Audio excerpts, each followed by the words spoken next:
அருளாலயம் தெய்வீக தமிழ் மன்ற கவிஞர் பெருமக்கள் அனைவருக்கும் இனிய பொங்கல் நல் வாழ்த்துக்கள். யாவர்க்குமாம் இறைவர்க்கு ஒரு பச்சிலை, யாவர்க்குமாம் பசுவிற்கு ஒரு வாயுரை, யாவர்க்குமாம் உண்ணும்போது ஒரு கைப்பிடி, யாவர்க்குமாம் பிறர்க்கு இன்னுரைதானே என்று திருமூலர் நமக்கு ஒரு பாடல் அருளியுள்ளார். நாம் இறைவனுக்கு அன்போடு ஒரு பசுமையான இலையை வைத்து வணங்கினால் போதும். சிவபெருமானாக இருந்தால் வில்வ இலை வைத்து வணங்க வேண்டும். திருமாலாக இருந்தால் துளசி தளம் வைத்து வணங்க வேண்டும். இதைத்தான் திருமூலர் யாவர்க்குமாம் இறைவர்க்கு ஒரு பச்சிலை என்று கூறினார். யாவர்க்குமாம் பசுவிற்கு ஒரு வாயுரை. பசுவுக்கு அகத்திக்கீரையோ அல்லது ஒரு பழமோ உணவாக உண்ண கொடுத்தால் போதும். அடுத்தது என்ன சொல்கிறார்? யாவர்க்குமாம் உண்ணும்போது ஒரு கைப்பிடி. நாம் சாப்பிடும்போது ஒரு கைப்பிடி அளவு உணவு யாருக்காவது கொடுத்தால் போதும் என்று கூறுகின்றார். இந்த மூன்றிற்குமே வாய்ப்பில்லை. எனக்கு கடவுளையும் என்னால் தொடர்ந்து வணங்க முடியாது,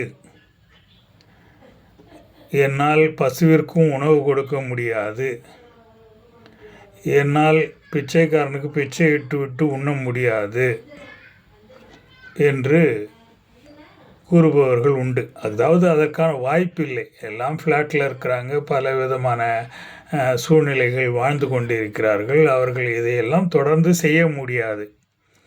சரி, இது எதுவுமே செய்ய முடியாவிட்டாலும் கூட யாவர்க்குமாம் பிறர்க்கு இன்னுரைதானே என்று கடைசியாக ஒரு வரி எழுதியுள்ளார் அல்லவா? அதை செய்யலாம் அல்லவா? அது மிகவும் எளிமையானதல்லவா?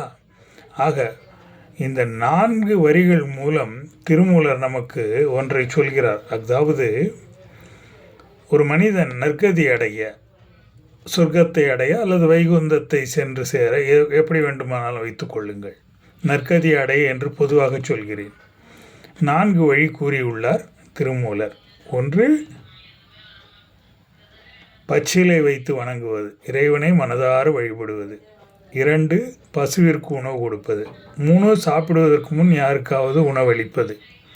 4வது இன்னுரை, பிறர்க்கு நல்ல உரைகளை சொல்வது. உபதேசம் என்று எடுத்துக்கொள்ளக்கூடாது. யாராவது ஏதாவது கேட்டால் நல்ல உரை சொல்லலாம் அல்லவா? ஆக இன்னுரை வழங்குவது என்பது ஞானதானம் என்று கூட சொல்லலாம். அந்த வகையில் அந்த ஞானதானத்தை, நல்ல உரைகளை வழங்கினால் நற்கதி அடையலாம் என்பதை திருமூலர் கூறிய அருளிய காரணத்தினால் இன்னுரையாக, என்னுரையாக அனைவருக்கும் இனிய பொங்கல் நல் வாழ்த்துக்களை கூறிக்கொண்டு விடைபெறுகின்றேன். நன்றி, வணக்கம்.